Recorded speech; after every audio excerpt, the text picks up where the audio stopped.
심하고 하나님 말씀을 근거로 해서 이렇게 하나님 뜻에 맞게 서원 기도를 해야 그 서원 기도가 밝습니다.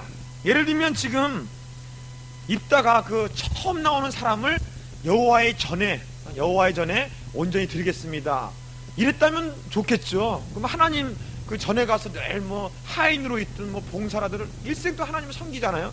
그거는 뭐 하나님께 너의 초태생을 바치라는 어떤 그 하나님께 봉사하는 것을 하나님은 더 좋아하시니까는 그러면 가능하죠. 그런 건 근데 이것을 그냥 입다 같은 경우는 그 무조건적으로 그렇게 했어요. 그런데 십자가만 다가왔습니다. 그래서 우리가 올바른 서원 기도를 할 수 있도록 하나님은 서원 기도를 좋아하세요. 그 다음에 네 번째로는 여기 보면은 그 아까 그 18절에 보니까 다시는 수색이 없었더라 그랬죠. 즉 믿음, 온전한 믿음은 곧 평안을 준다는 겁니다. 온전한 믿음은 평안을 갖고 온다는 거예요.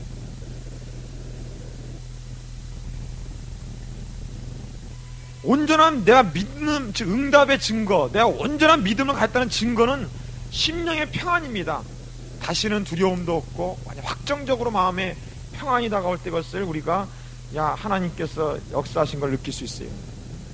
그 예수님도 그 겟세마네 기도할 때는 얼마나 고통스러웠어요. 할 수만 있거든 이 잔을 내게서 떠나게 하소서. 그거를 견딜 수가 없어요. 그러니까 아무리 기도해도 마음에 평안이 없으니까 또 같이 기도했죠. 또 해도 마음에 평안이 없어요. 또 기도했어요. 세 번째 가서 기도하고 나서야 일어나서는 이제 하나님께서 영광을 받았고 또 예수 그리스도께서 영광을 받았다면서 그렇게 평안하게 그 마음을 가질 수가 없습니다. 그 다음에 다섯 번째로는 우리가 뭘 한번 생각해 봐야 되냐면 이 자녀의 교육을 한번 생각해 봐야 돼요. 자녀 교육이 지금 한나는 몇 살까지 시켰어요? 3살까지밖에 안 생겼죠. 이것을 반드시 알아야 되는데 어린아이는요 3살 때까지가 가장 중요한 교육이에요. 이때 교육은요 어떤 우리 지성적인 교육이라기보다도요 영적인 교육이에요. 사실은 이 3살 때까지는 솔직히 3살 때까지 애들이 뭐 제대로 뭐 말을 해요, 제대로 뭐 알아들어요, 그 얘기나 제대로 들어요. 근데 뭐가 제일 순수하게 살아있느냐? 이 영혼이 살아있습니다. 그래서 그 많은 사람이 그 실험을 많이 해봤는데 그 어릴 때 3살 전에 그 똑같은 피아노를 계속 하루에 한 번씩 들려줬대요. 그러면서 딱 끊어져가지고 약 10년이 지났어요. 10년이 지났는데 그 아이가 우연찮게 그 피아노곡을 듣자마자 그 반응이 굉장히 빨리 나타나면서 그걸 기쁘게 그 피아노곡을 즐기는 것을, 그런 모습을 그 부모가 볼 수가 있었다는 거예요. 정말 3살 때 우리가 무의식적 또는 영 속에 이 놀라운 그 교육이 됩니다. 이 사무엘은 어떻게 변했냐면은 한나하고 만나면 계속 3살 때밖에 없어요. 3살까지밖에 없었는데 그 당시 엘리 제사장은 기도도 안 하는 사람이었어요. 제사장 치고 기도도 안 하고 하도 먹기만 해갖고 그냥 살만 디룩디룩 쪄가지고 의자에 맨날 기대에 앉아야 몸이 편해요. 그냥 이런 사람인데 그 밑에서 사무엘이 배워봤자 뭘 배우겠어요? 기도를 배우겠어요? 뭐 말씀을 배우겠어요? 그런데 사무엘을 보니까 평생을 거의 온전하게 지냈습니다. 오직 배운 건 3살 때 부모 젖되기 전에 영적인 교육받은 것밖에 없다고요. 우리가 이걸 살펴볼 때 3살 때 교육이 진짜 80살까지 간다고 3살 때까지의 교육을 잘 시키세요. 특히 갓난아이를 갖고 계신 분들 늘 영혼에게 교육을 시키는, 정기적으로 학교라고 생각하시고 하루에 다만 1시간이라도 늘 정기적으로 교육을 시키세요. 말씀 강의를 하세요. 그냥 데리고 말씀 강의를 하시라고요. 참 필요한 거예요. 또 뿐만 아니라 품에 안고 하는 기도,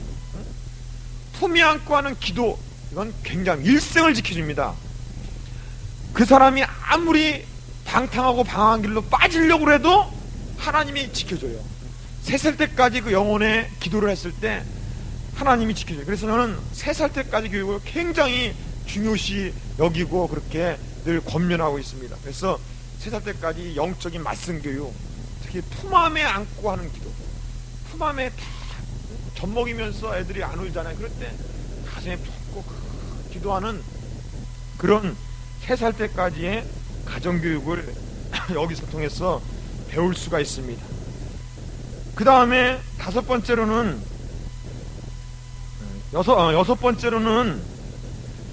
이 한나가 3살이 딱 지나고 나니까 아이가 어리지만은 서원을 어떻게 했습니까? 지켰죠? 그럴 때 28절에 보니까 누구께 드렸다 그랬습니까? 여호와께 드리되 그랬습니다. 그래서 우리는 무엇봐도 모든 드리는 것을 여호와께 드리는 그런 삶을 지내야 돼요. 내 한평생도 여호와께 드리는 삶, 내 사업도 하나님께 드리는 사업을 해야 되고, 내 그 직장이나 가정도 하나님께 드리는 가정이 될 수 있도록 우리가 늘 노력을 해야 돼요. 그래서 어떤 목사님이 이렇게 표현하대요. 우리는 늘 24시간 예배하는 심령으로 살아야 참 온전한 삶을 살 수 있다, 이런 말을 해요. 24시간 예배하는 심령으로 살아야 된다. 그래서 늘 우리가 사업을 할 때나 직장에서나 가정에서나 자녀를 키울 때라도 늘 드리는 삶, 여호와께 드리는, 이 아이를 잘 키워서 정말 여호와께 드리는 삶, 또 내 가정을 잘 보살펴서 이 가정이 하나님께 쓰임받는 가정 될 수 있도록 이렇게 드리는 삶을 그 하나님은 기뻐하신다는 것을 말해주고 있어요.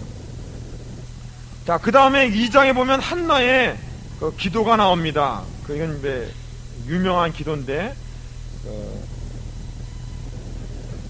특히 여기서는 이제 그 한나의 기도에서는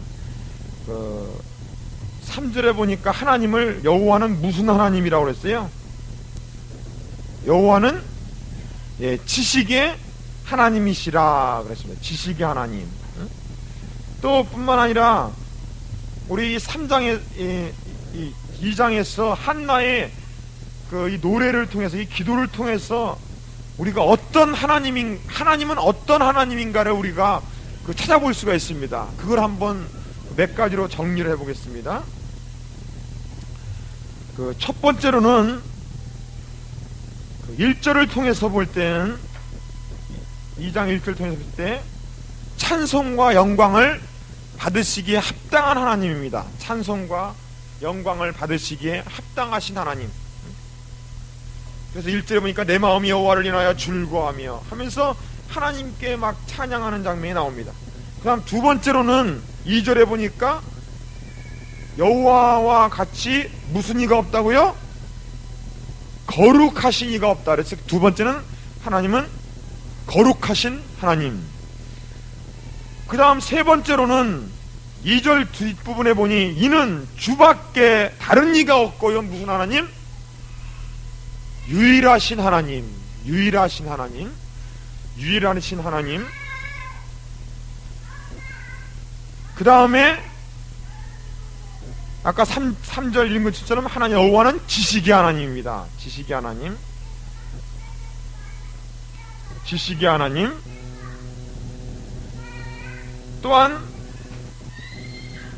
다섯 번째 보니까 우리의 생활을 책임져 주시는 하나님, 생활을 책임져 주시는 하나님이시요. 여섯 번째는 6절에 보니까는 여호와는 주기도 하시고 살리기도 하시며 음부에 내리기도 하시고 올리우시기도 한다. 그 다음에 여호와는 가난하게도 하시고 부하게도 하시며, 이렇게 하죠. 이건 뭐냐면 우리의 삶을 어떻게 해요? 주관, 통치하신 하나님, 주관하신 하나님을 우리 볼 수가 있습니다. 그 다음에 9절부터 쭉 보면은 전능하신 하나님을 우리가 볼 수 있어요. 힘으로는 이길 사람이 없음이라 그랬어요. 전능하셔서 능력이 충만하신 그런 하나님입니다. 우리가 그 다음에 우리가 이제 살펴볼 수 있는 것은 2장 11절 같이 한번 읽죠. 2장 12절 시작.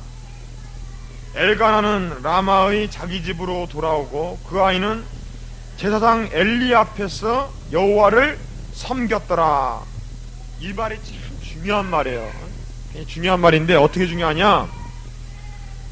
그 아이는 제사장 뭐라 그랬어요? 엘리 앞에 있다 그랬죠. 앞에서. 근데 엘리를 섬겼어요? 누굴 섬겼어요? 여호와를 섬겼다. 이 말이 참 중요한 거예요. 뿐만 아니라 3장 1절에도 똑같은 말이 써 있는데 아이 사무엘은 뭐라고 써 있어요? 사무엘이 엘리 앞에서 여호와를 섬길 때. 자, 우리가 교회나 또 어느 직장에서 상관을 모시고 있을 때나 어느 곳에 우리가 처해 있든지 간에 어떤 자세가 필요하느냐? 우리가 우리보다 위에 있는 상관, 위에 계신 분들이 있지만은 뭐예요? 그분들 앞에 있지만은 어떻게 해요? 누굴 섬겨요? 근본은 여호와를 섬기는 그 자세가 참 필요한 거예요. 그래서 뭐예요? 우리가 그 상관이 불의를 행하도록 할 때는 어떻게 해요? 그거와 타협하지 않는 여호와 앞에 사는 여호와를 섬기는 그런 자세가 진실로 필요한 걸 볼 수 있어요. 근데 이 사무엘과 대조적으로 누가 나오냐면 이 엘리의 아들들이 먼저 12절에 말해주고 있습니다. 이 엘리의 아들들은 다 불량자라 그랬어요. 그래서 그 여호와의 습관대로 하지 않고 자기 멋대로 했습니다. 그래서 백성들이 제물을 드리면은 제물 중에서 뭐예요? 가장 맛있는 걸 뭐예요? 끓여다가 자기들이 막 강제로 뺏어가지고 막 먹고 그렇습니다. 이런 그 악독한 그런 짓을 했어요. 그 바람에 하나님께서 그 저주를 내렸습니다. 우리가 그래서 엘리의 집안이 결국 어떤 그 하나님의 저주가 임했냐면은 너희 집안에 장수하는 자가 없겠다고 이런 저주가 하나님께서 내려졌어요. 근데 그렇게 된 이유에 대해서 우리가 한번 살펴봐야 됐어. 왜 엘리 집안에 저주가 임했는가?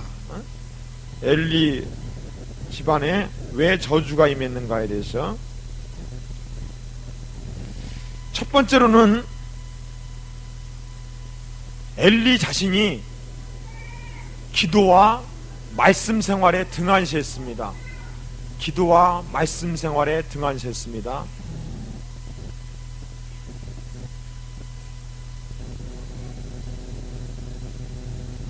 우리가 그걸 어떻게 할 수 있냐면은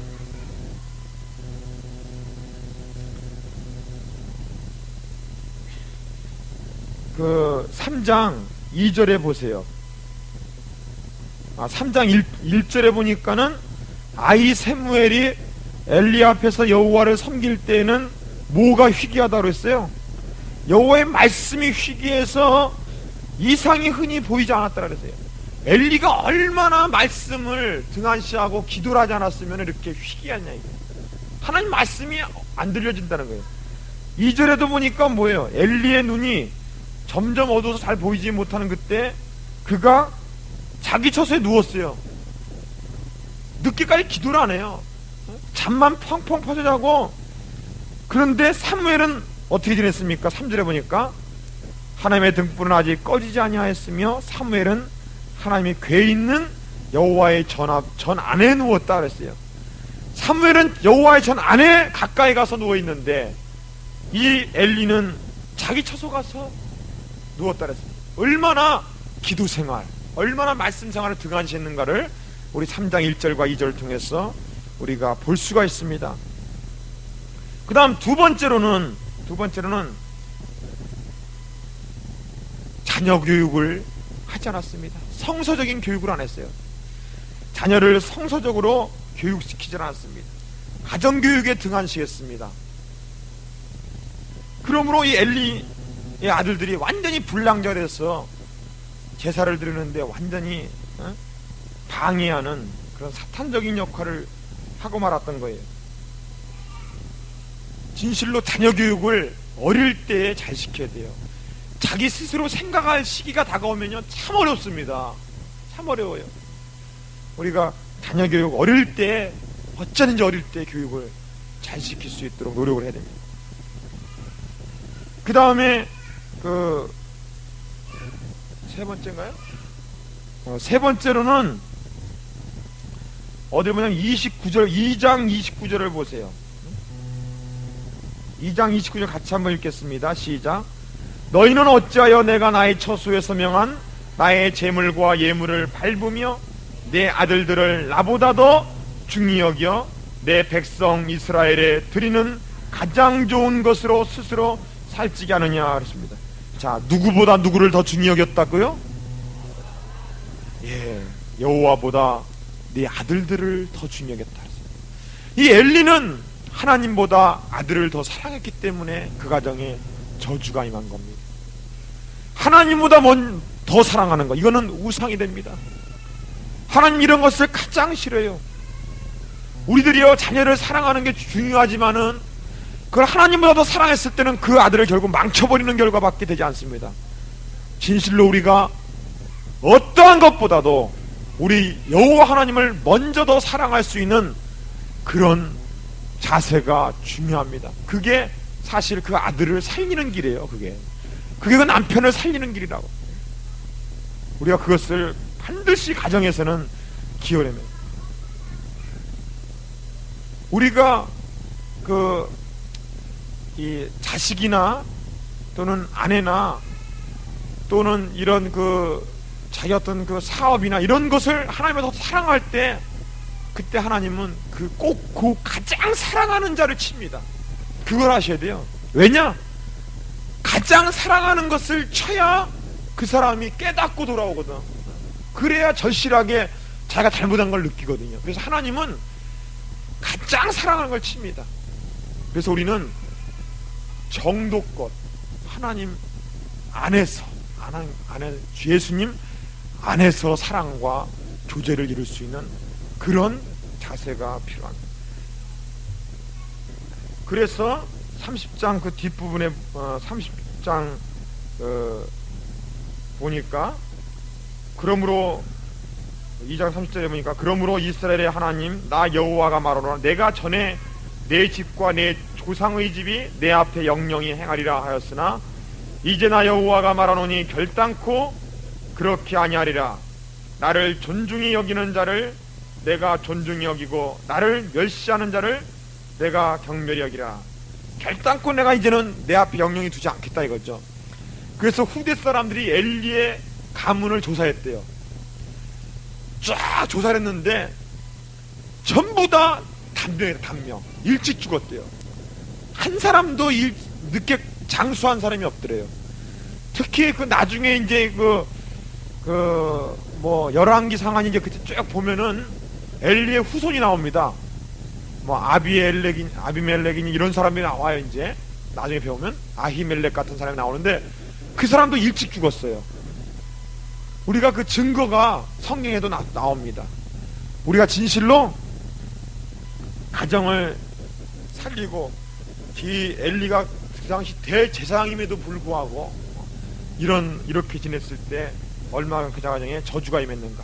자, 그러면 엘리의 가정이 점점 무너져 내리고 있는 동안에 한 사람이 점점점 하나님으로부터 은총을 얻어가고 있는 장면이 나옵니다. 그게 바로 누구예요? 예, 사무엘입니다.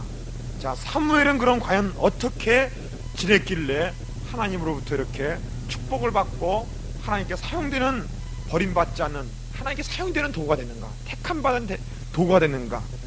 그것도 바로 3장 3절에 보겠습니다. 자, 3장 3절에 보니까 하나님의 등불은 아직 꺼지지 아니하였고, 하나님의 등불이 꺼지지 않았다는 이 말 하나에 영적 의미가 많이 있겠죠. 왜냐면 그 당시 영적인 시대로서 아까 3장 1절에 뭐라 했어요? 하나님의 말씀이 희귀했다. 영적인 거의 암흑기에 들어있는 상황. 사사시대 때 얼마나 자기 소견대로 행했습니까? 자기 멋대로 행했던 그 시대에 여호와의 말씀이 희귀하던 시대에, 그러나 뭐예요? 여호와의 등불은 아직 꺼지지 않았다는 거예요. 아직 구원의 빛은 꺼지지 않았다는 거예요. 그때 그 등불 옆에 누가 있었느냐? 바로 사무엘이 여호와의 전 안에서 누워 있었습니다. 자, 여호와의 전 안에서 누워 있다가 여호와께서 사무엘을 부르실 때 바로 하기를 하면 내가 여기 있나이다. 금방 부름 언제든지 누구든지 부르면은 금방 나아갈 수 있는 그런 마음 상태가 돼 있는 거예요. 금방 부르자마자 내가 여기입니다. 근데 이게 여호와께서 말한지도 몰랐었어요. 그래서 이런 모습을 볼 때 이 사무엘이 얼마나 평소부터 늘 누구든지 나를 부르시기만 하면 내가 바로 가겠다는 그런 기본적인 자세가 되어 있는가 볼 수 있어요. 사무엘이 쓰임받는 그거에 대해서 몇 가지. 첫 번째로는 여호와의 전을 사랑했습니다. 여호와의 전을 사랑했습니다. 또 가까이 있었습니다. 여호와의 전과 가까이 있었습니다. 늘 하나님 중심으로 살았습니다. 우리 심령에 여호와 하나님을 모셔드리고 그 하나님과 가까이, 어쨌든 가까이 졌습니다. 사무엘은 눕더라도 여호와의 전 쪽에 가서 이렇게 누워있는 모습을 볼 수가 있습니다.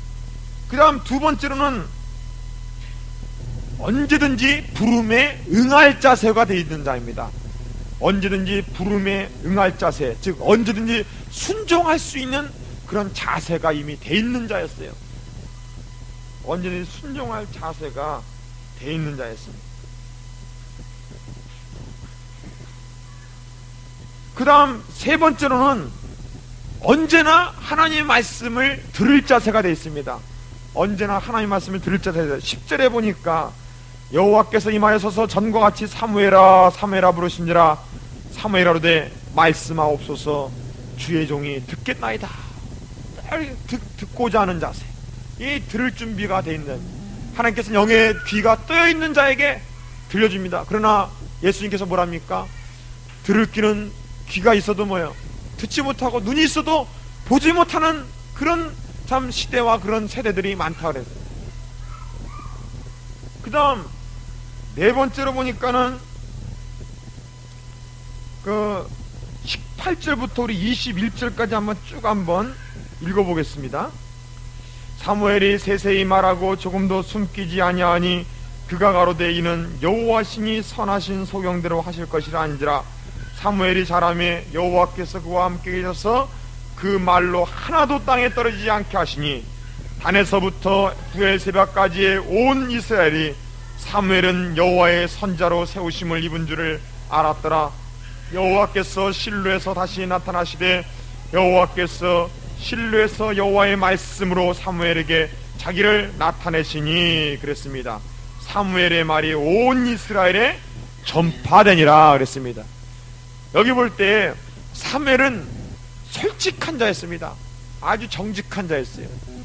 하나님이 하신 말씀이 어떤 말씀이었냐면은 엘리의 엘리의 가족들이 대한 저주에 대한 얘기였어요. 그리고 사무엘을 세우겠다는 말이었습니다.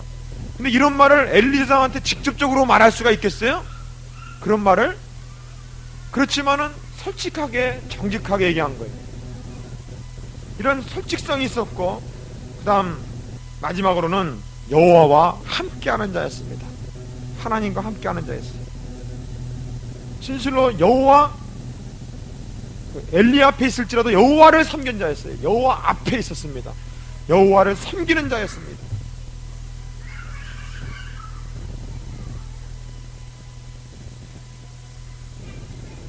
자, 그 다음에 이스라엘 사무엘상 4장을 우리 보겠습니다.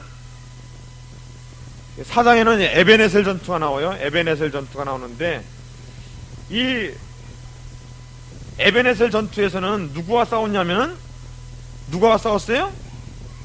예, 여기 보니까 블레셋 사람과 싸우려고 에베네셀 곁에 진을 쳤다 그랬습니다. 그래서 이 블레셋 싸움 전투에서 처음에 이 패배를 하게 됐습니다. 패배를 하게 됐는데, 패배하니까는 그 3절쯤에 보니까 여호와의 언약궤를 실로에서 뭐예요? 우리에게로 가져다가 우리 중에 있게 하여 그것으로 우리 원수들의 손에서 구원하게 하자 그랬죠. 그래서 이 법궤를 갖고 와가지고 하려고 그랬습니다. 그런데 법궤를 어떻게 되느냐? 11절에 보니까 어떻게 됐어요? 법궤를 블레셋 사람하고 싸우다가 빼앗겨 버렸어요. 그래서 여호와께는 빼앗겼고, 엘리의 두 아들 누가 죽었어요? 홈니와 비나스가 죽임을 당해버렸어요. 왜냐면 법궤를 이제 가지고 제사장들이 왔을 거 아니야. 이 두 사람이 벌써 금방 이 하나님의 심판이 임했습니다. 엘리를 참고 견디다가 몇 번의 회개 기회를 줬습니다. 하나님이. 근데 경고의 말씀을 듣지 않으니까 그 가정에 두 아들부터 쳐서 죽였어요. 그러니까는 하나님의 법궤도 빼앗겨버리고, 그 바람에 자 이렇게 전쟁이 일어났고, 법궤가 지금 전장터에 나가 있는 기간 동안에 엘리는 뭐 했느냐? 엘리 제사장 뭐 했습니까? 12절에 보니 13절에 보니까 뭐 하고 있었어요? 뭐 하고? 의자에 앉아가지고 뭐 하고 있었냐면 여호와 궤로 인하여, 즉 여호와께가 지금 실로부터 딱 떠나갔잖아요. 그래갖고 떨릴 쯤이라 해서 떨릴 쯤이라. 그러니까 뭐냐면 부들부들 떨고 두려워하고 있는 거예요. 두려워. 세상에 제사장이 말이야 기도하지 않고 있고요, 염려와 근심만 가득 차갖고 앉아 있는 거예요. 이런 일이 일어날 수밖에 없죠. 그런데 그 전쟁터에서 한 사람이 와갖고는 그 비느하스도 죽었고, 다 죽었. 17절부터 보니까 소식을 전하는 자가 대답하여 가로되 이스라엘이 블레셋 사람 앞에서 도망하였고, 백성 중에는 큰 살짠이 있었고, 당신의 두 아들 홈니와 비나스도 죽임을 당하였고, 하나님의 궤는 빼앗겼나이다. 요 하나님의 궤를 말할 때 엘리가 자기 의자에서 자빠져서 문 곁에 목이 부러져 죽었으니 나이 많고 비둔한 영고라. 그가 이스라엘의 사사가 된 지 40년이었더라. 이 엘리의 최후는 비참했어요. 그저 그냥 자기 아들 죽었다는 것도 놀란데 법궤까지 뺏겼다니까 그냥 그 의자에서 떨어져갖고 그냥 목이 부러져서 죽은 거예요. 참 정말 하나님의 저주는요, 심판은요 급작히 옵니다. 급작히 와요. 우리 하나님의 재림, 예수님의 재림도 어떻게 온다 그랬어요? 도둑같이 말이라 급작히 차가옵니다. 우리가 평안하다 할 그때에 예수님께서 오신다 그랬어요. 여러분 깨어있으라 경성하라는 이 말씀을 우습게 들으시면 안 됩니다. 진실로 이 하나님의 심판은 급작이 맙니다. 하나님의 경고의 말씀, 평소에 주는 회개의 마음을 늘 잊지 말아야 돼요. 하나님의 가정을 칠 때 어떻게 치는 줄 아세요? 흔히들 제일 먼저 그 자식들을 칩니다. 자식 있는 사람은. 왜냐면 사업도 어떤 것보다도 가정에서는 자식을 가장 귀하게 여기기 때문에 가장 귀하게 여기는 자식부터 칩니다. 자식부터 쳐요.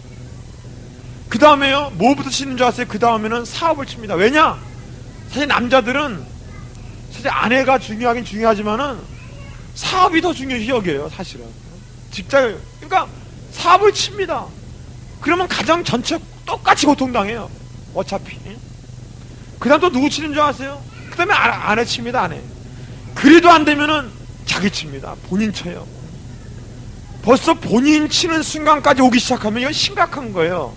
어느 정도 우리가 빨리 하나님께 회개하고 그 영적인 진단에 대해 의사같이 이 원인이 뭐냐, 이 질병의 원인이 뭐며, 이 가정의 풍파의 원인이 뭐냐, 이거를 빨리 하나님 말씀을 통하여 진단하시고 하나님 앞에 하루빨리 앞서서 기도하셔야 돼요. 기도하시고 하나님의 긍휼하심을 바라며 하나님의 음성을 들어야 그게 해결이 되는 거지.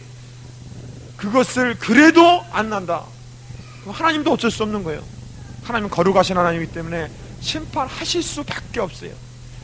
이 엘리도 급작히, 그래서 이 성경에 보면은 이 들어서 던진다는 그런 말이 나오는데, 이 하나님께서 그 불신자들을 처치할 때 어떻게 처치하냐면요, 이 하박국 선지자가 가만히 세상을 보니까 정직하게 지내고 의롭게 지내는 사람은 고성해. 왜냐면 돈을 못 벌여. 정직하게 하니까 늘 정직하게 가지고 다른 세상 사람한테 바보라고 소리 듣고 말해요. 그렇게 살고 있습니다. 의인은 맨날 고통당하고 있어요. 근데 그냥 불신자들 또 악인들은 형통합니다. 막 돈 가지고 막 투기도 하고 막 사기도 하면서 여러 가지 그냥 자기 유익을 위해서 합니다. 잘 살거든요. 막 떵떵거리고 살아요.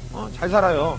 그리고 또 막 사기치고 막 지나가도 그 정직한 자는 어디가 호소할 데가 없이 그냥 하고, 재판도 뇌물 때문에 이게 굽고, 이런 사회적인 구조를 보면서 한탄을 했습니다. 하박국도 하나님이요, 이럴 수가 있습니까? 왜 악인은 형통하고 의인은 이렇게 고통을 당합니까?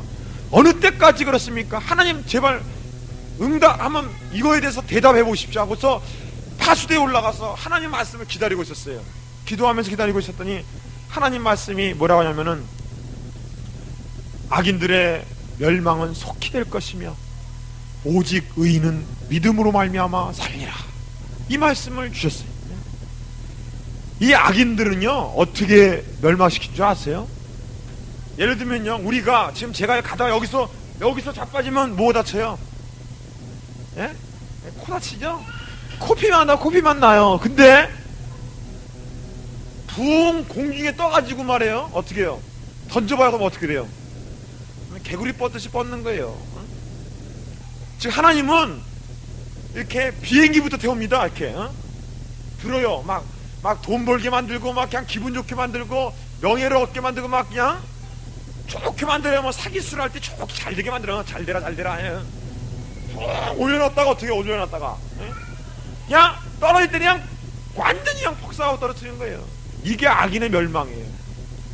우리가 그것을 잘 눈으로 볼 수 있어야 돼요. 이런 영적인 눈을 가지고 이 세상을 이렇게 관찰해 보면서 그렇게 살아야 돼요. 이 엘리의 죽음은 우리에게 큰 경고를 낳고 있습니다. 자, 그 다음에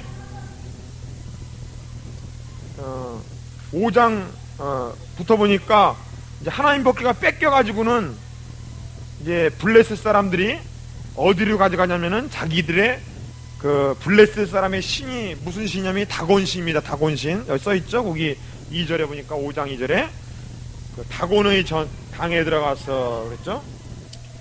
이 다곤신을 섬기는데 그 이 다곤신 성에다 집어넣으니까 어떤 현상이 일어났습니까? 예, 다곤이 여호와 법궤에 엎드려갖고 절하고 있어요. 신상이. 또 이렇게 놨더니 그 다음날은 뭐예요? 완전히 뭐예요? 머리와 두 손이 막 끊어져갖고 그냥 난장판이 돼 있어요. 참 이거 놀라운 일이죠. 우리가 이런 모습 볼 때, 그 다음에 그거를 또 다른 지방으로 옮겼습니다. 예. 블레셋에는 크게 5개의 그 도시가 있어요. 아주 그 가장 큰 도시가 5개의 도시가 있었는데, 이 뭐 아수도, 가드, 에글론 뭐 이런 곳이 다 5개 도시 중에 하나인데, 다른 데로 옮기니까는 그곳에는 막 완전히 막 독종이 임해갖고 악성 종기들이 임해가지고는 사람들이 막 가축들이 막 다 죽어가는 거예요. 그냥 장남들이 막 죽어가요. 이러니까 결국은 블레셋 사람들이 이 법궤를 여기다 둘 수 없기 때문에 베세메스로 우리가 송아지에다가 이 법궤를 올려놓고 똑바로 베세메스로 가면은 하나님께서 우리의 재앙을 이제 없애줄 것이고, 그렇지 않으면은 아니다, 이런 것을 하면서 이 재앙이 여호와께로부터 왔느냐 안 왔느냐에 대해서 베세메스로 가는 그 소를 통해서 한번 시험을 했는데 정말로 베스메스로 똑바로 좌우로 치지 않고 가는 장면이 바로 나옵니다.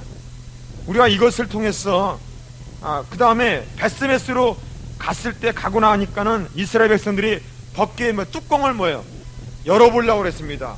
열어보려고 그랬는데 그게 그 6장 19절에 보면은 6장 19절에 보면 베스메스 사람들이 여호와의 궤를 들여다본 고로 그를 치사 몇 명이에요? 5만 70인을 죽이신지라 그랬죠. 그 바람에 그냥 막 통곡을 하고 나서는 21절에 보니까 사자들을 기럇 여아림 거민으로 보내어서 글로 옮겼습니다. 그래서 7장 2절에 보니까 기럇 여아림에 들어간 다음에 법궤가 몇 년 동안 있었어요? 20년 동안에 그 살림 속에 처박혀 있었던 겁니다. 법궤가. 참 이러한 법궤가 움직이는 것을 보십니다. 우리 바울 선서 가이드 30페이지에 보면 제일 위에 그 에베네셀의 전투가 있고 그 지도가 나오고, 자, 실로에서 법궤를 갖고 왔는데 에베네셀에서 싸우다가 져버렸습니다. 밑에 언약궤의 배라고 써 있죠. 제일 처음에 어디서 출발합니까? 예, 실로에서 출발해 가지고 어디로 갑니까? 에베네셀에서 블레셋 사람들에게 법궤를 뺏기죠. 그 다음 거기서 아베스로 갔죠. 아베스에서 어디로 갔습니까? 아스돗. 근데 아스돗에서 다곤의 이제 신상이 부서지는 것 때문에 어디로 옮겼습니까? 가드로. 가드에 올라가도 그런 일들이 일어나고 재앙이 임했어요. 그래서 어디로?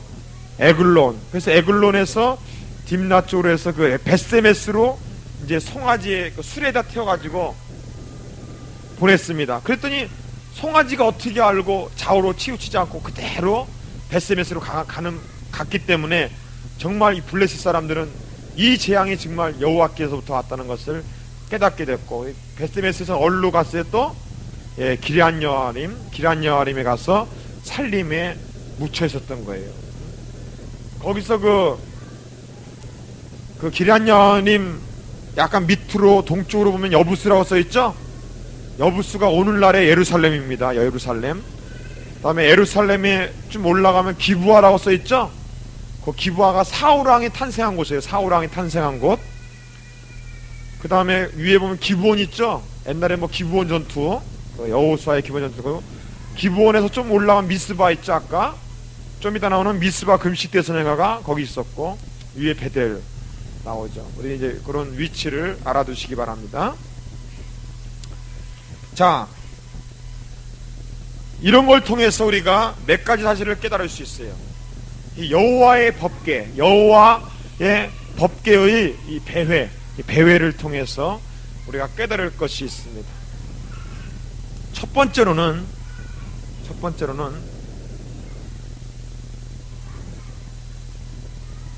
하나님이 성도의 죄악을 인하여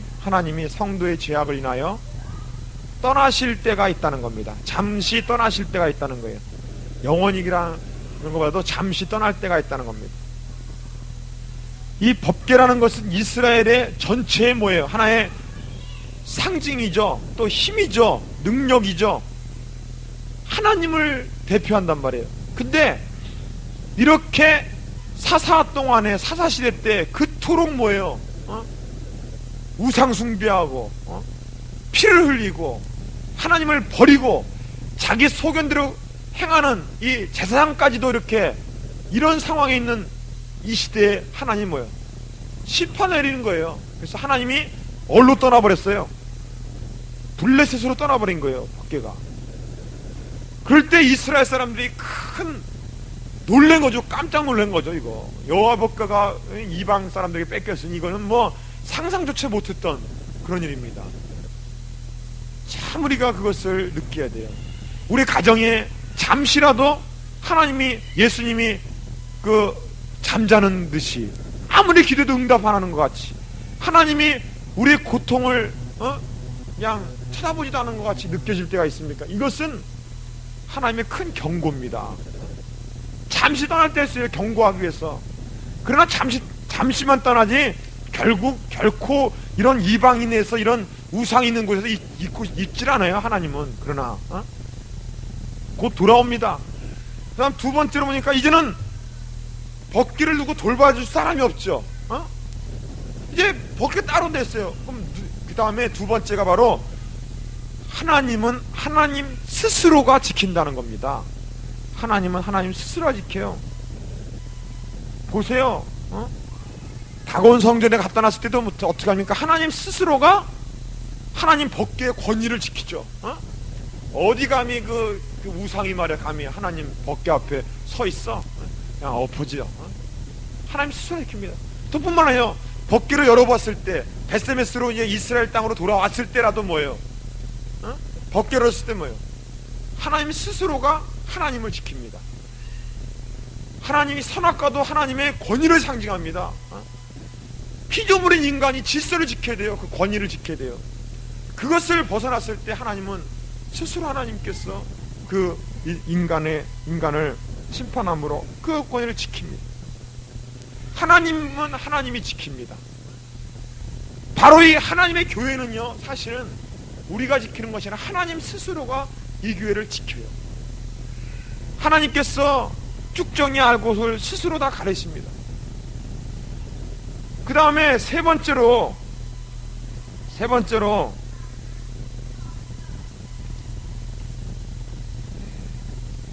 베스메스로 가는 송아지 있죠? 7절부터 6장 7절부터 베스메스로 가는 송아지, 우리 베스메스로 가는 송아지를 통하여 보면은 하나님은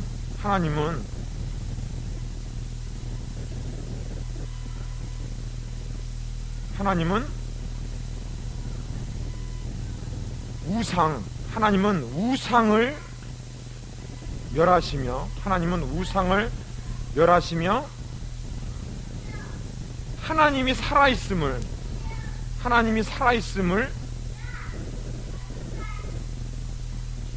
여러 가지 방법을 통하여 나타내신다는 겁니다. 여기는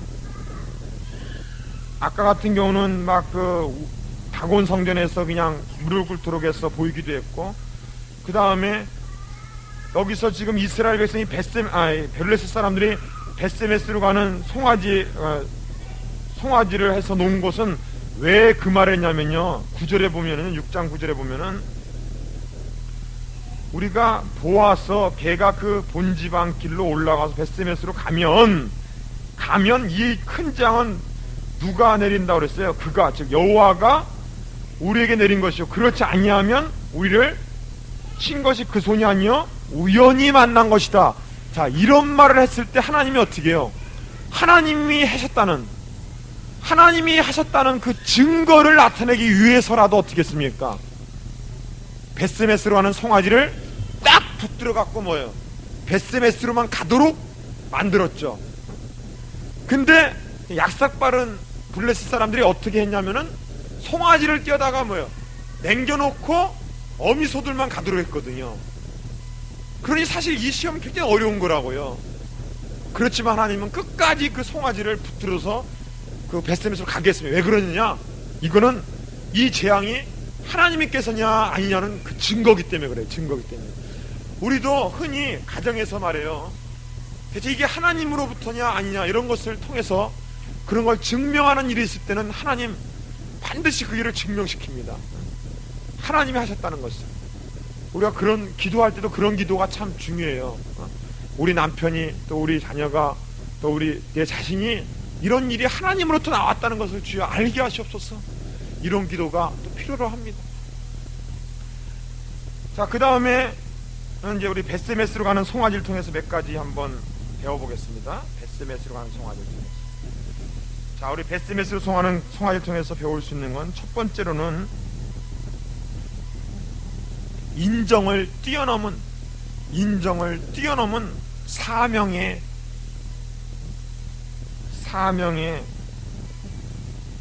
길을 갔다는 겁니다. 인정을 뛰어넘은 사명의 길을 갔습니다. 정말 애기 둘이 그냥 젖나는 송 둘이 그냥 둘을 끌어다가 송아지를 떼어놨습니다. 우리 인간으로 보면 뭐예요? 자식을 떼어놓은 거예요. 자식을. 그렇지만 그런 인정을 벗어나서 뭐예요? 그것을 이기고 사명의 길을 가는 그러한 참 이 교훈을 볼 수가 있습니다. 참 안타깝죠. 때로는 안타까요. 그 다음 두 번째로는 이들은 어떤 소유냐면은 멍에를 메워보지 않은 소라고 그랬어요. 멍에를 메워봐야 한 소. 이 멍에를 메워보지 않은 소는 어떡합니까? 멍에를 처음 메우면 어떻게 했어요? 굉장히 힘들겠죠. 얼마나 어렵겠어요. 경험도 없습니다. 지식도 없습니다. 그 다음에 메워보지도 않았어요. 얼마나 즉 단련되지도 않았다. 단련되지도 않았습니다. 그러니까 이걸 통해서 볼 때 우리가 하는 것은 부족하고 부족하고 연약한 자를 들어 부족하고 연약한 자를 들어 강한 자를 부끄럽게 하시는 하나님을 우리가 여기서 배울 수가 있는 것입니다.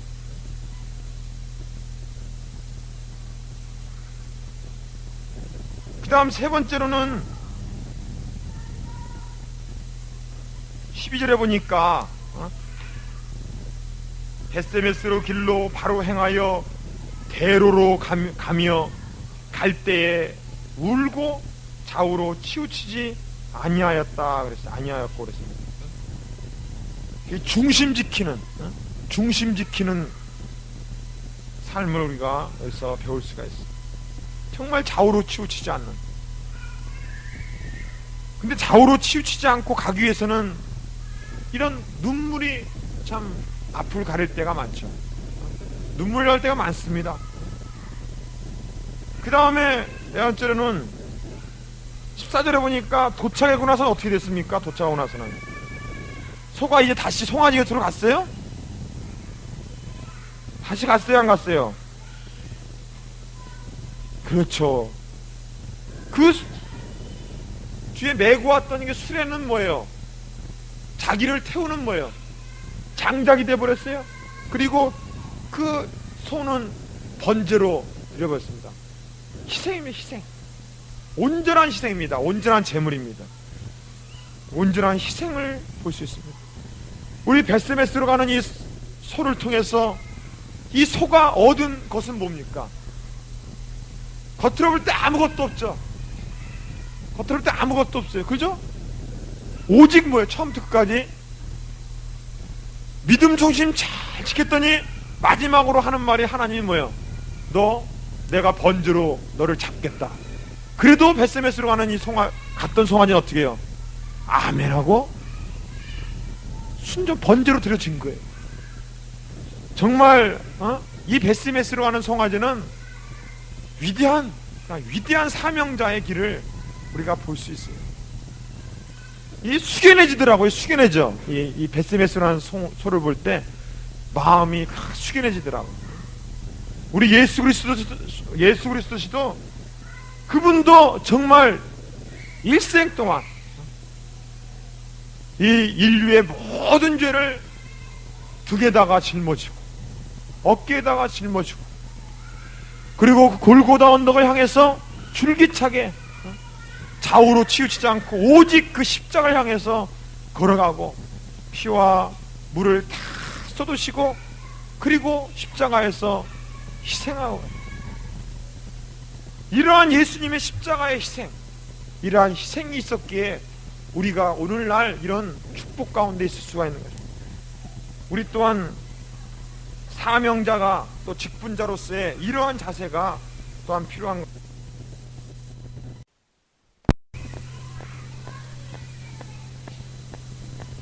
이 3절에 보니까 드디어 이제 사무엘이 말씀을 들고 일어났습니다. 이스라엘 온 족속에게 이르러 가로되 너희가 전심으로 여호와께 돌아오려거든 이방신들과 아스타로를 너희 중에서 제해버려라. 너희 마음을 하나님께로 향하여라. 그리고 그들을 그만 섬겨라. 너희를 블레셋 사람의 손에서 건져내시리라. 이에 이스라엘 자손이 바알과 아스토를 제하고 여호와만 섬기더라. 또 사무엘이 말합니다. 온 이스라엘은 미스바로 모이라. 내가 너희를 위하여 여호와께 기도하리라. 대금식 대성회가 미스바에서 이제 일어났습니다. 사무엘이 그냥 이스라엘 전체에 공포를 했어요. 담대히 영권으로 영적인 권세로서 명령을 내렸어요. 미스바로 모이라. 그래할 때 동서사방에서 구름대같이 이스라엘 백성이 모여서 여호와께 범죄했나이다 하면서 통곡하고 회개한 걸 볼 수 있어요.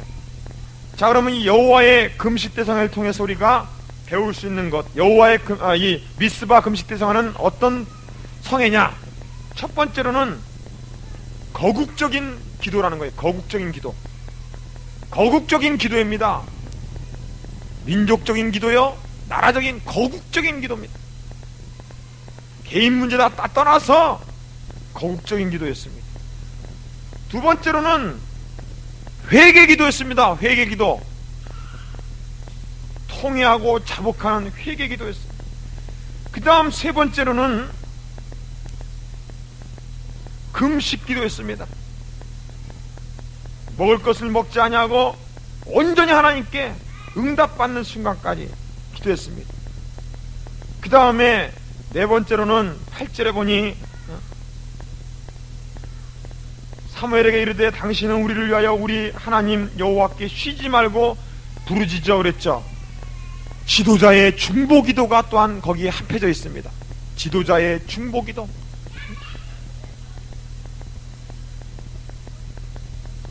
이럴 때에 블레셋 군사들이 하나님이 어떻게 물리쳤느냐?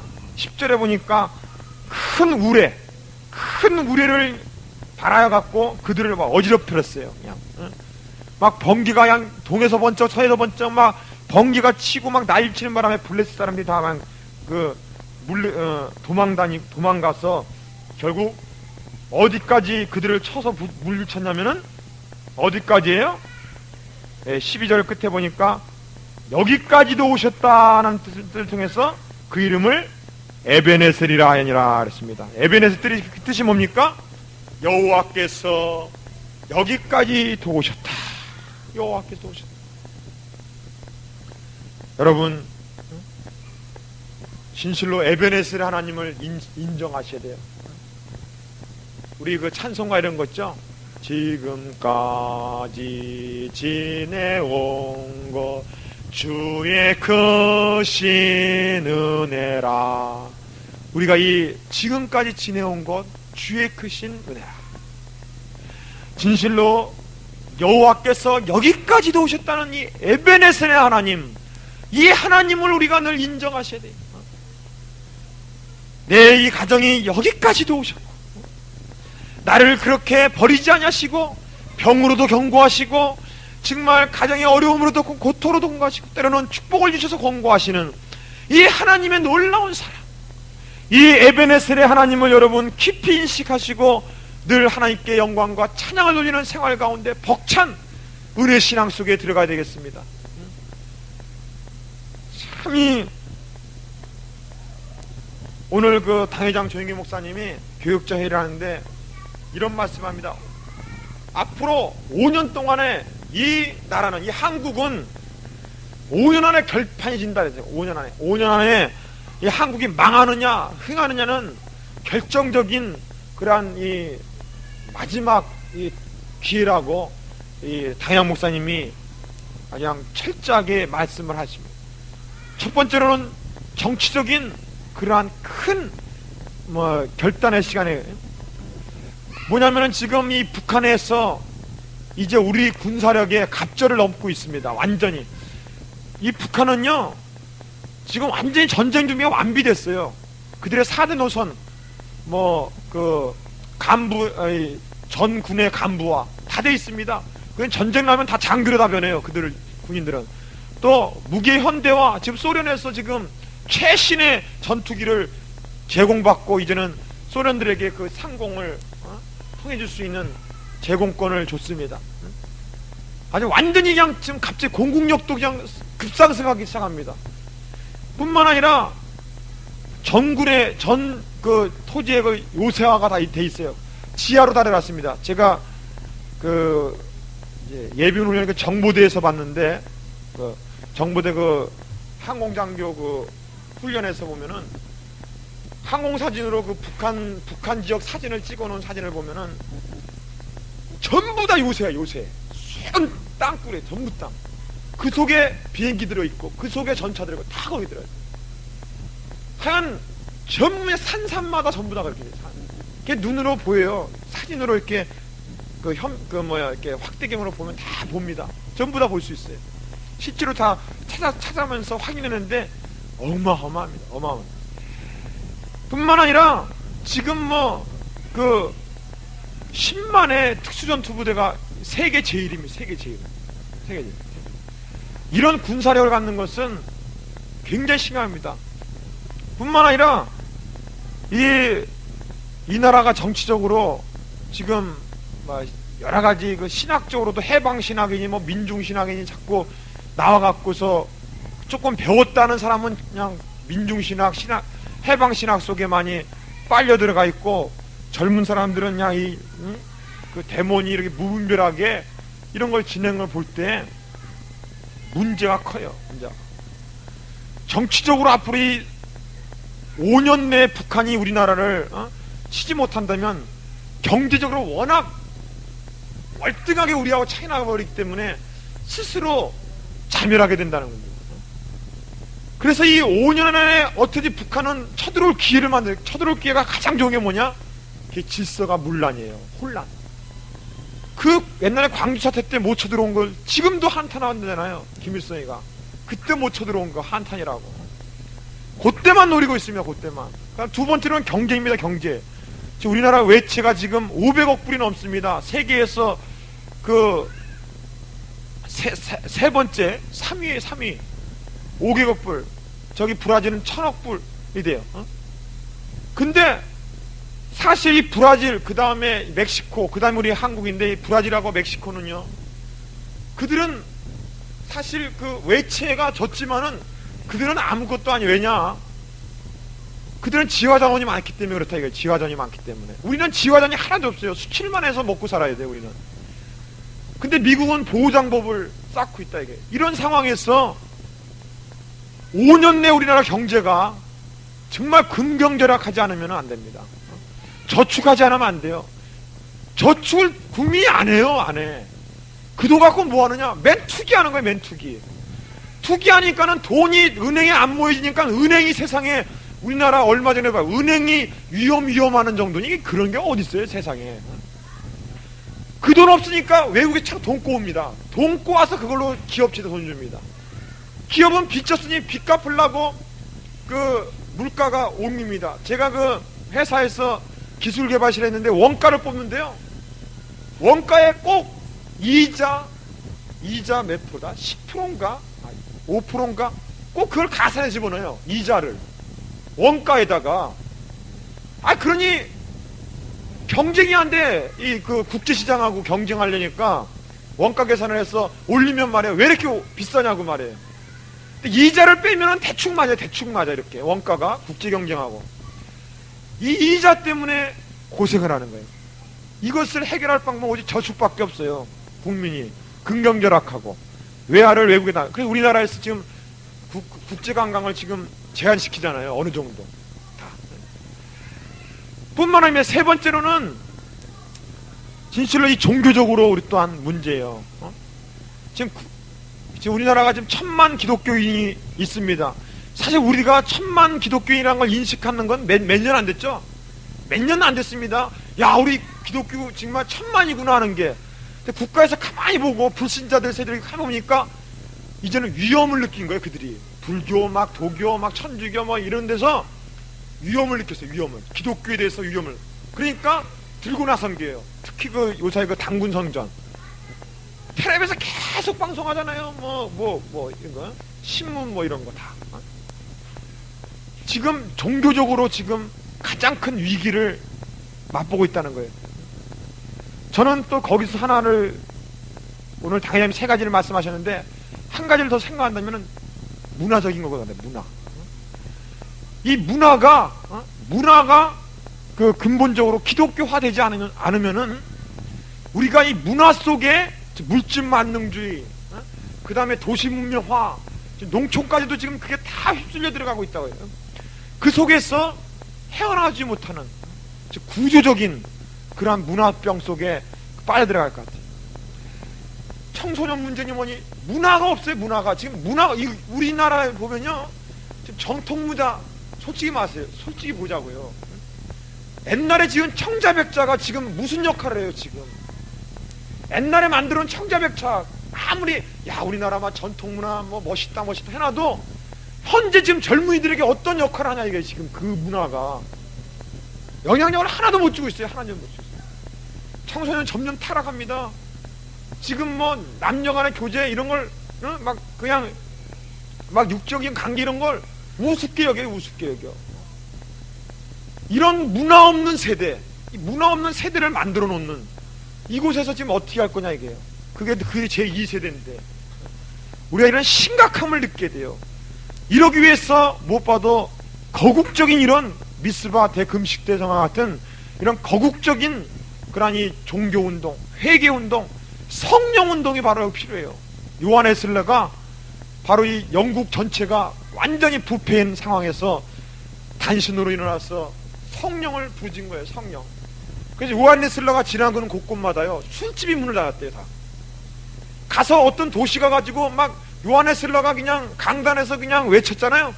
그러면 그 다음날로부터 막 술집이 문 닫혀요. 술집이 문 닫히고 카메라가 문 닫히고 막 교회가 생기고 기도회가 생기고 가는 곳곳마다 세계적인 이 요한 웨슬레 그런 메시지가 영국을 완전히 변화시켰는데 피 하나 흘리지 않고 그 요한 웨슬레의 메시지를 통하여 그 나라가 변한 거예요. 부정부패가 사라지고 그렇게 변한 거예요.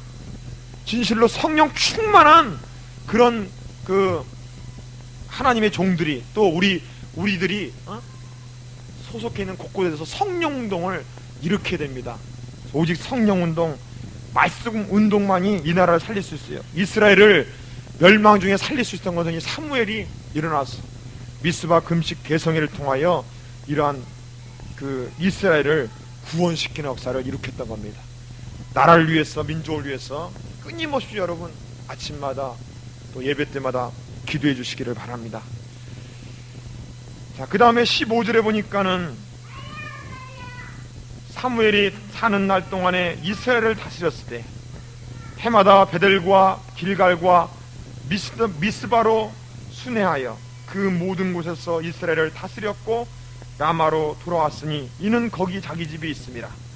거기서도 이스라엘을 다스렸으며 또 거기 여호와를 위하여 단을 쌓았더라 그랬습니다. 이 사무엘이 해마다 매년마다 그 근처를 뭐예요? 전도여행을 떠납니다. 전도여행을 돌고서 와서 또 라마가 자기 고향인 본고향에 와서 또 거했다가 또 떠났다가 이렇게 순회하면서 그 다스리고 백성들을 권면하는 것을 볼 수 있습니다. 자, 그 다음에 이 이스라엘 백성이 이러고 나서 이기고 나니까 조금 보니까 또 하나의 잘못을 했습니다. 뭐라고 그랬냐면은 19절을 보니까 8장 19절을 보니까 백성이 사무엘의 말을 듣기를 거절해 가로되 아니로소이다. 우리도 우리의 뭐예요? 왕이 있어야 하리니 지금까지는 왕이 없어요. 그러나 이웃 국가들 뭐 블레셋 국가 또는 뭐 옆에 이 모압이니 암몬이 이런 데 보면은 좀 왕이 있었어요. 그래서 왕이 뭐예요? 강력한 권세로 뭐예요? 군대를 키워가지고 그걸로 이웃을 쳤다며 자기네들이 맨날 당한단 말이에요. 맨날 당해. 그러니까 우리나라는 가만히 비교해 보니까 왕이 없더라는 거예요. 사실은 뭐예요? 하나님을 믿지 않고 있다. 하나님을 뭐예요? 불신하고 불순종하고 있다는 건 못 생각하고 외적으로 보이는 왕이 없다는 것 때문에 그들이 이 원망했습니다. 막 사무엘에 가서 우리에게도 왕을 달라고 기도해라고 막 그랬어요. 그래서 이 그들의 기도를 통해서 왕을 주기로 했습니다. 그래서 왕을 주는데 여러분 이걸 아셔야 돼요.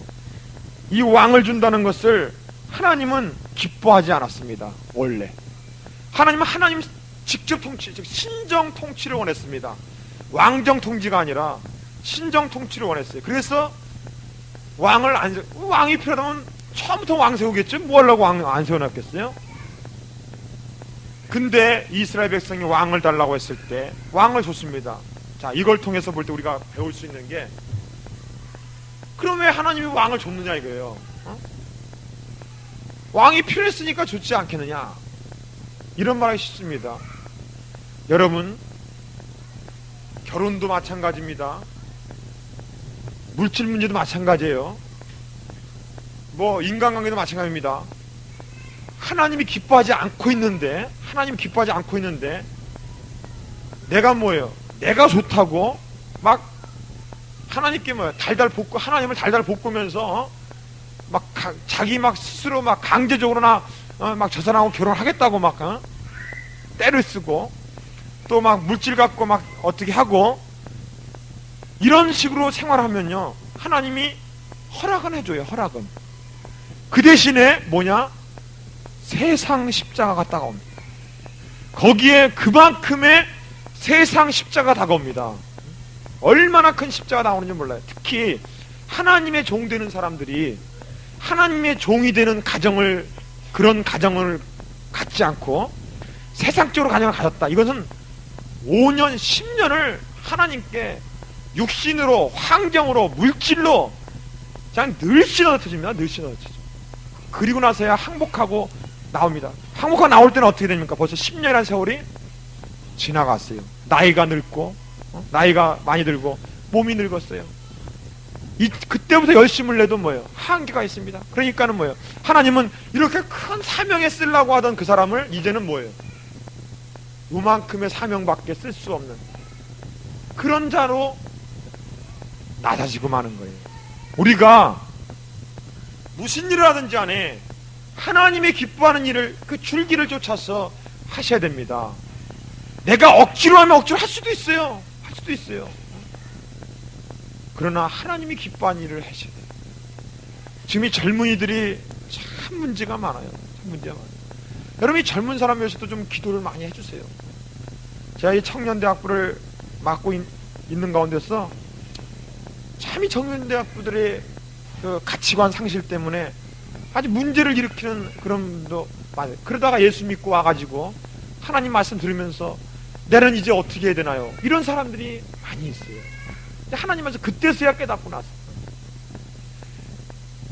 우리가 이 인간적으로 모든 것을 구하지 마시고 하나님이 와서 하나님 뜻대로 구하시는 그런 기도 생활을 하시기를 바랍니다. 근데 첫 번째로 택하던 사람이 누구냐면은 이제 드디어 왕 사울왕을 택하게 됐어요. 근데 사울왕이 첫 번째로 쓰임 받을 수 있었던 것은 어떻게 해서 쓰임 받을 수가 있었냐면은 그 21절에 보니까, 9장 21절에 보니까 사울이 대답하되 나는 이스라엘 지파의 뭐예요? 가장 작은 지파 베냐민 사람이 아니오며 나의 가족은 베냐민 지파 모든 가족 중에 가장 미약하지 아니하나이까? 당신이 어찌하여 내게 이같이 말씀하나이까? 그랬어요. 사울이 사실 제일 먼저 쓰임받을 수 있었던 것은 겸손했기 때문에 그래요. 근데 이 겸손이 뭐냐면 나중에 잘못됐죠. 자, 그런데 사울의 한 가지 고질병이 있습니다. 어떤 고질병이 있냐면은 그 9장 5절을 보세요. 9장 5절 보시면은 나귀를 잊어버려가지고 그 나귀를 찾으러 사환과 이 사울이 같이 나귀를 찾으러 돌아다니다가 여기저기 한참 돌아다니는데 못 찾았어요. 못 찾았더니 사울이 사환에게 뭐라 그랬냐면은 돌아가자. 내 부친이 암나기 생각은 고사하고 우리를 위하여 걱정하실까 두려워하노라. 대답하되 보소서 이 성에 하나님의 사람이 있는지 사무엘이 있는데 존중이 여길 받는 사람이라. 지금 하나님은 지금 그 뜻에 의해서 지금 억지로 나귀를 잊어버리게 만들어가지고 그 나귀를 쫓다가 결국은 사무엘을 만나도록 하는 어떤 예정하심이 있는데, 이 사울은 꼭 어느 정도, 즉 7이라는 숫자가 우리 완전 숫자죠. 근데 6 정도 해놓고 나서 꼭 포기하는 요런 성격. 즉 끈기, 인내가 부족했어요. 인내와 끈기가 부족한 게 바로 사울의 고질병이었습니다. 그런데 이 사울의 고질병은 어떤 죄악을 낳았냐면, 나중에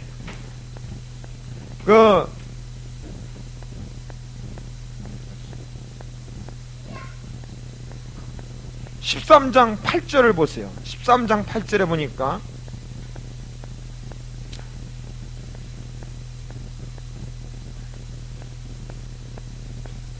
사울이 사무엘의 정한 기한대로 이래, 즉 7일을 기다리되 사무엘이 길갈로 오지 아니하매 백성이 사울에게서 흩어지는지라. 사울이 가로되 번제와 화목제물을 이리로 가져오라 하여 번제를 드렸더니 번제 드리기를 필하자마자 사무엘에 도착했습니다. 그래갖고 13절에 보니까 사무엘이 사울에게 이르되 왕이 망령되이 해하였도다. 왕의 하나님 여호와께서 왕에게 명하신 명령을 지키지 아니하였더라. 그리하였다면 여호와께서 이스라엘 위에 왕의 나라를 영영히 세웠을 것을 지금은 이제 왕의 나라가 길지 못하였다 그랬습니다. 이 사울이 꼭 실패하는 게 뭐냐면은 끝까지 참고 기다려야 되는데, 이 고질병, 인내심 부족한 이 고질병 때문에 자기에게 돌아온 축복을 오히려 그냥 굴려버리는 그런 어리석은 행동을 행했습니다. 여러분, 우리에게 고질병이 있습니까? 나에게 혈기가 고질병입니까? 또 나에게 어떤 인내심, 이 사울과 같이 인내심이 고질병입니까? 또 어떤 사람은 인정, 아까 이 엘리세장같이 인정이 고질병입니까? 우리가 진실로 자기의 고질병이 무엇인가를 생각해야 됩니다. 그리고 이것을 그저 그냥 성경 말씀 들으면서 이 말씀 좋네 이렇게만 바라지 말고, 이 좋다는 이 말씀을 기도로 가지고 가가지고 자기와의 투쟁을 통해서 하나님으로부터 내 인격이 복음화되고 가치관이 성서적으로 확립돼 가고 말하는 것이나 생각하는 것이나 보는 것이 변화되는 그러한 변화의 시간이 이 바로 성경학교를 통해서 일어나야 됩니다. 그럴 때 내 한 사람이 변화돼야 이 나라도 살릴 수가 있어요. 우리가 진실로 우리 고질병을 살펴보시고 온전하게 변화되는 그러한 축복이 있기를 부탁드립니다. 자, 이 사울의 이러한 초기 때의 그러한 모습을 볼 수 있습니다. 자, 그 다음 어디를 보시냐면은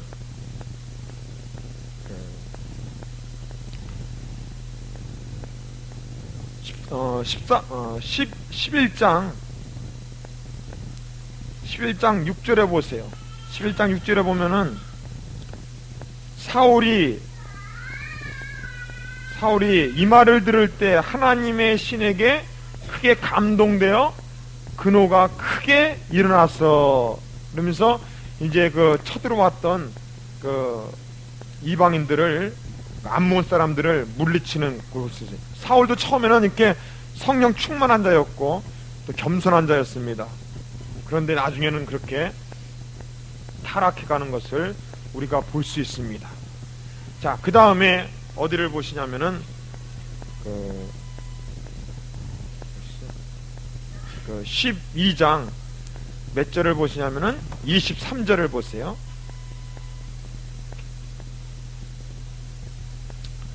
이제 사무엘이 늙어서 이제 거의 은퇴할 정도 됐을 때 이런 말을 합니다. 여호와께서는 너희가 자기 백성 삼으신 것을 기뻐하신 거로 그 크신 이름을 인하여 자기 백성을 버리지 아니하실 것이요, 나는 너희를 위하여 기도하기를 쉬는 죄를 여호와 앞에 결단코 범치 아니하고 선하고 의로운 도를 너희를 가르칠 것인즉 너희는 여호와께서 너희를 위하여 행하신 그 큰 일을 생각하여 오직 그를 경외하며 너희의 마음을 다하여 진실히 섬기라. 만일 너희가 여전히 악을 행하면 너희와 너희 왕이 다 멸망하리라 그랬습니다. 이 사울의 결단코 기도 쉬는 죄를 범치 않겠다는 이 사무엘의 이 결단, 이러한 이 결단은 참 위대한 결단입니다. 참 이 평생을 백성을 위해서 중보기도를 하겠다는 이 결단은 굉장한 거죠. 이 사무엘의 이 모습을 통해서 우리가 배울 수 있는 것은, 첫 번째로는 위대한 중보기도입니다. 위대한 중보기도. 위대한 중보기도. 위대한 중보기도입니다. 두 번째로는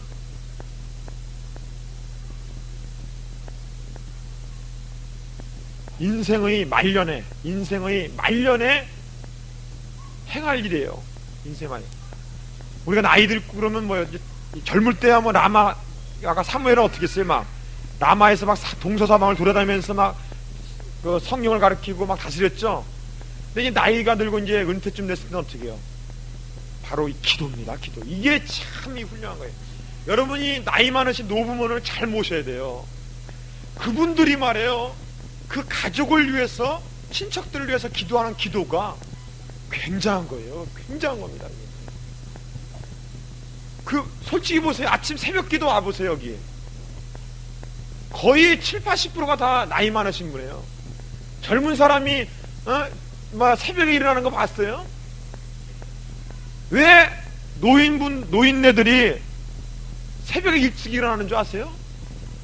안 깨워도 일찍 일어나요. 다 하나님의 섭리입니다. 다 기도하라고 그런 거예요. 새벽 기도하시라고. 우리가 그만큼 노인네가 영적인 기도를 해주시니까는 그 일하는 겁니다. 그게 굉장히 큰 일하는 거예요. 그러므로 노인네가 할 일도 없이 맨날 이렇게 하지 마시고, 그때 우리는 뭐예요? 육신의 양식으로, 또 마음의 양식으로 평안하게 해주시면은, 부모님은 영의 양식, 기도로서 우리 가족을 돌봐준다는 것을 여러분 꼭 기억하셔야 돼요. 저는 이 노인분들 보면 얼마나 그냥 늘 그냥 자꾸 그냥 이렇게 손이라도 잡아보고 싶고 그런지 모르겠어요. 얼마나 감사한지. 자, 그 다음에 사울이 왕이 됐을 때 나이가 몇 살입니까? 13장에 40세에 그랬습니다. 근데 첫 번째 그 왕이 돼가지고 일어난 사건이 바로 이 죄를 범했어요. 아까 그러니까 사무엘 대신에 그 제사랑을 지내는 바람에 하나님으로부터 그 버림받아가는 장면을 볼 수가 있습니다. 그 다음에 우리 14장을 봅시다.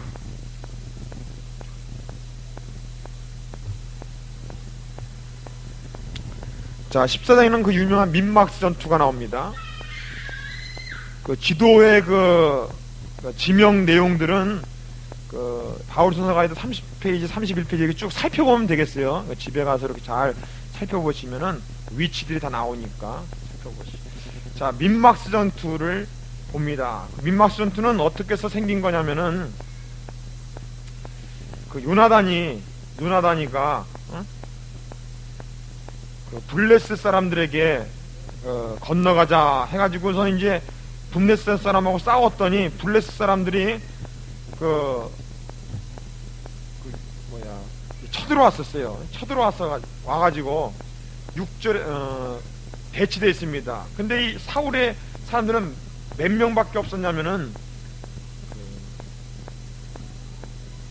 몇 명이냐?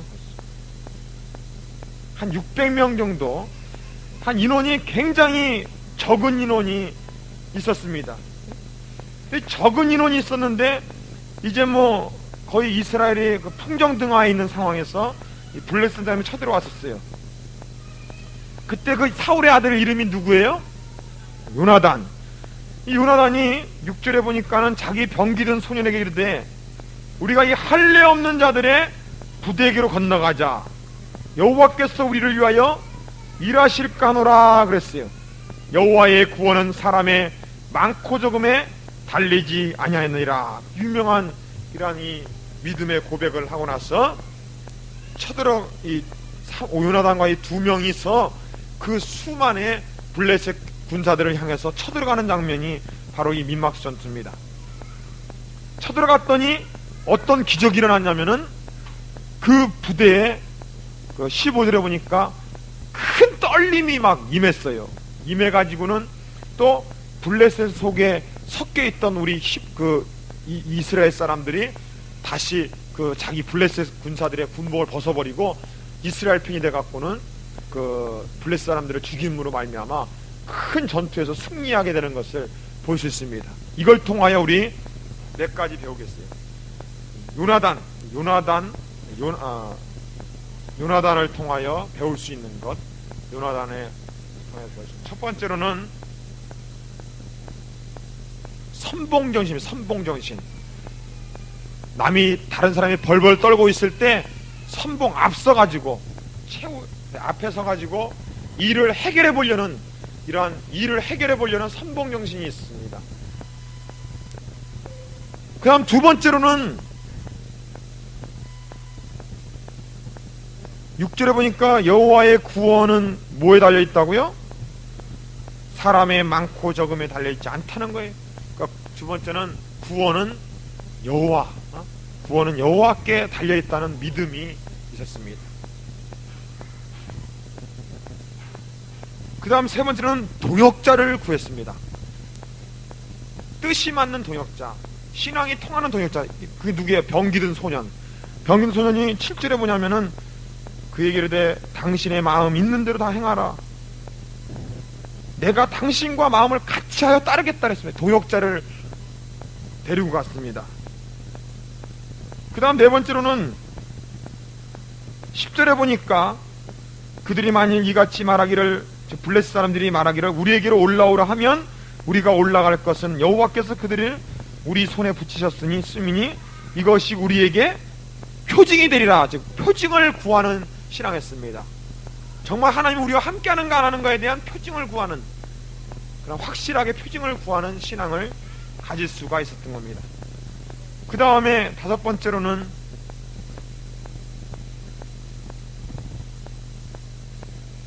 믿음의 전진을 했습니다. 믿음의 전진을 했습니다. 겨우 두 사람이 들어가서 믿음의 전진을 했을 때 14절에 보니까 몇 명을 죽였어요? 14절에 몇 명 죽였어요? 20인가량. 자, 요나단하고 병기 두 사람이 말이에요. 사실 실컷 싸워봐서 몇 명 죽이겠어요? 몇 명 죽이겠어요, 솔직히요? 그렇지만 이게 중요한 거예요. 하나님은 바로 이 꼬투리를 사용하는 겁니다. 꼬투리를. 하나님은 사실 인간의 연약함을 알아요. 그 인간 솔직히 뭐 하겠어요, 인간이. 그러나 하나님은 오병이어를 사용하신 하나님이고, 이 요나단한테는 꼬투리를 사용한다는 거잖아요. 그래서 여섯 번째는 꼬투리를 사용하는 하나님을 우리는 믿으셔야 돼요. 사실은 진실로 이 블레셋 사람을 멸망시킨 것은 블레셋 사람 심령 속에 큰 두려움을 집어넣어놨습니다.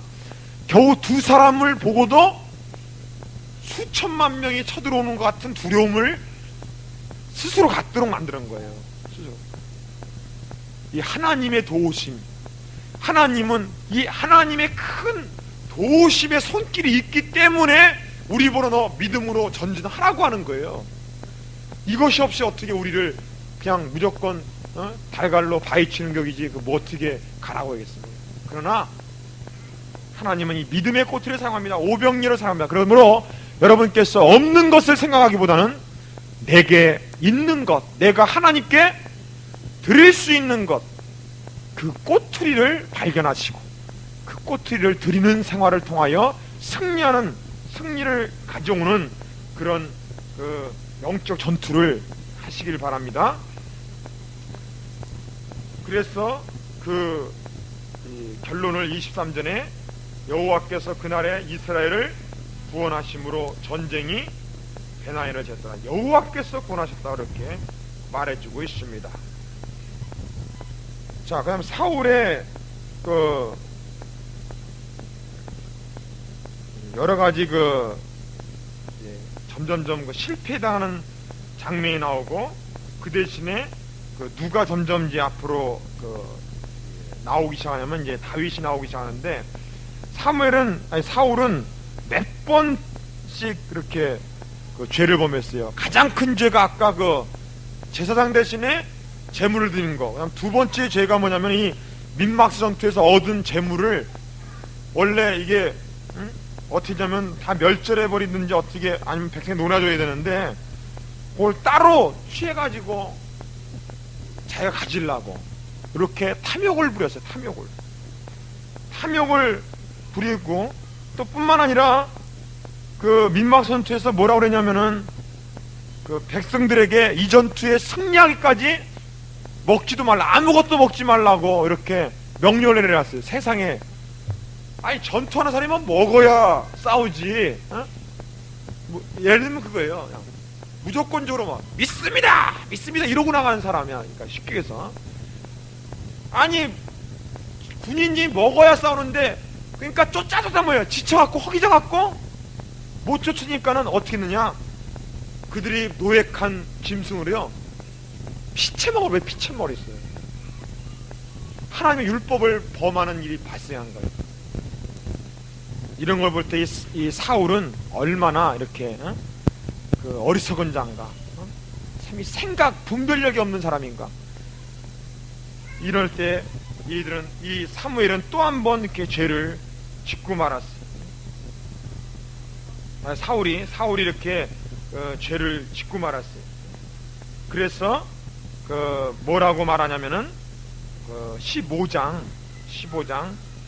22절부터 23절까지 같이 한번 읽겠습니다. 사무엘이 가로되 여호와께서 번제와 다른 제사를 그 목소리 순종하는 것을 좋아하심 같이 좋아하시겠나이까.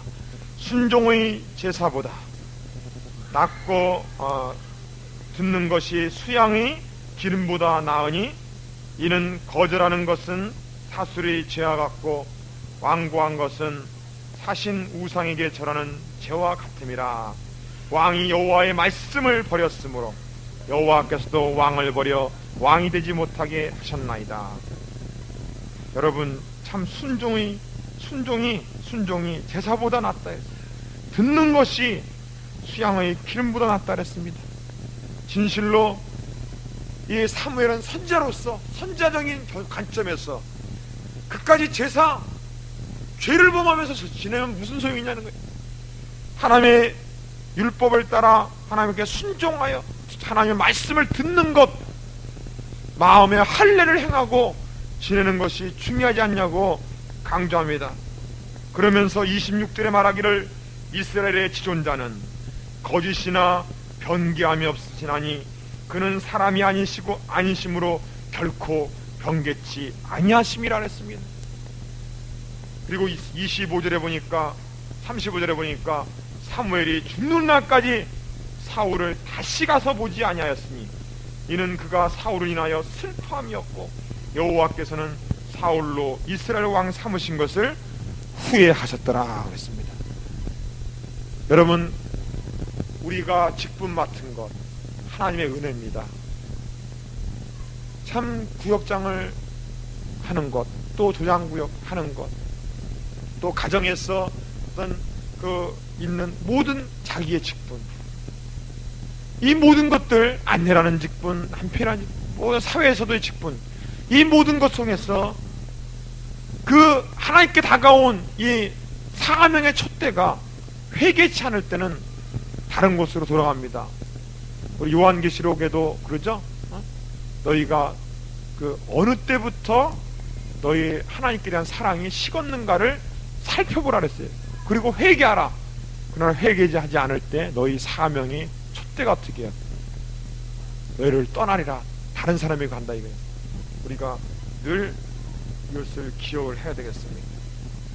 그 다음에 16장에 보니까 누구를 택하냐면 이제는 다윗을 새로 사무엘을 통해서 택하는데 7절에 보니까 7절 같이 한번 읽어보죠. 시작. 여호와께서 사무엘에게 이르시되 그 용모와 장신을 보지 말라. 내가 이미 그를 버렸노라.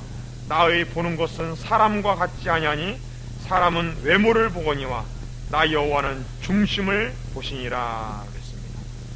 그래서 이날부터는 13절에 보니까 이날 이후로 다윗이 여호와의 신에게 크게 감동되니라. 사무엘이 떠나서 라마로 가니라. 그때 여호와의 신이 다윗에게 감동됐을 때 14절에 보니까 여호와의 신이 누구로부터 떠났습니까? 사울에서 떠났고 여호와의 부리신 악신 사탄이 사울에게 임하여 그를 번뇌케 했습니다. 이렇게 이 사무엘상은 이 사무엘 엘리가 사라지고 사무엘이 등장하고 또 사울이 사라지고 또 다윗이 등장해가는, 정말 하나님이 쓰시고자 하는 종은 어떤 사람이냐, 하나님이 사용하는 제사장은 어떤 사람이고 하나님이 사용하는 종들은 어떤 사람이며 하나님이 사용하는 사람은 누군가를 이렇게 완연하게 보여주고 있는 겁니다. 내가 정말 엘리가 될 것이냐 사무엘이 될 것이냐, 내가 다윗이 될 것이냐 내가 사울이 될 것이냐, 이것은 나 학이 달린 거예요. 나 학이 달린 거예요. 우리의 가정도 우리 국가도 바로 나 하나 달린다는 사실을 잊지 말아야 되겠어요. 자, 그러면 다윗은 어떤 사람인가 살펴보겠습니다. 다윗은 첫 번째로 하나님을 중심으로 모시고 있는 사람이었습니다. 하나님을 중심으로 모시고 있는 사람이었고, 두 번째로는 베들레헴 사람이세요. 베들레헴은 누가 탄생했죠? 예수님이 탄생을 볼 수 있고, 그 다음 세 번째로는 성령이 충만한 자였습니다. 성령이 충만한 자고, 네 번째로는 수금을 잘 탔습니다. 찬양과 수금을 잘 탔어요.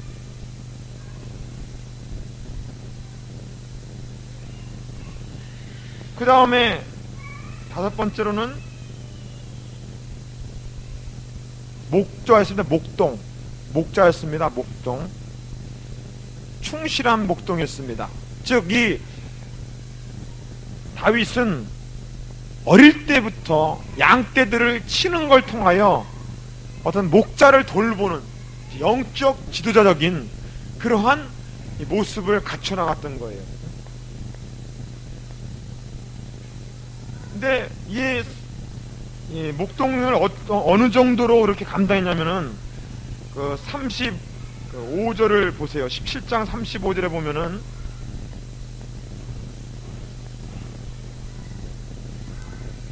(34절) 35절에 보면 다윗이 사울에게 고하되 주의 종이 아비 양을 지킬 때 사자나 곰이 와서 양떼에서 새끼를 움키면 내가 따라가서 그것을 치고 그 입에서 새끼를 건져내었고, 그것이 일어나 나를 해하고자 하면 내가 그 수염을 잡고 그것을 쳐 죽였나이다. 주의 종이 사자와 곰도 쳤은즉 사실은 하나님의 군대를 모욕한 이 할례 없는 블레셋 사람이니까 그가 그 심지 하나가 됐다. 이걸 통해서 볼 때 어떻게 됐어요? 목동 생활을 얼마나 충성스럽게 했는가 보여요. 여러분, 이 뽕나무는 그 싹쓸 보면 안다고 하듯이 어릴 때부터 또는 우리가 조그만 모임에 있을 때부터 뭐예요?